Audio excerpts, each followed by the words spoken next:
மக்களே வணக்கம். இந்த பம்கின் அல்வா பார்த்துருக்கீங்களா? பம்கின் அல்வா எப்படி செய்கிறது?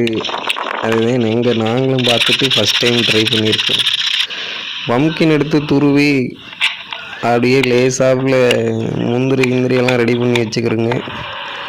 நெய்யை அப்படியே மலைச்சாரல் மாதிரி லேசாப்பில் விட்டு அப்படியே பொன்னிறம் வறுத்து எடுத்துடணும் மக்களே. ஒரு பாத்திரத்தில் மாற்றிக்கிறோங்க.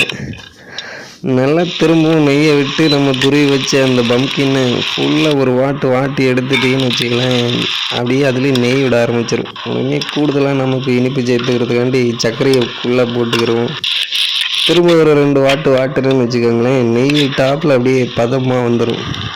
நம்ம கட் பண்ணி வச்சுருந்த முந்திரியை கூட சேர்த்துக்கிட்டு பாத்திரத்தில் மாற்றிட்டு தங்கச்சிக்கு சுவைக்க கொடுப்போம். அவங்க ரிசல்ட் என்ன கொடுக்குறாங்கன்னு கண்டுபிடிச்சிருவோம். பாசிட்டிவாக இருந்தால் லைக்கை கொடுங்க.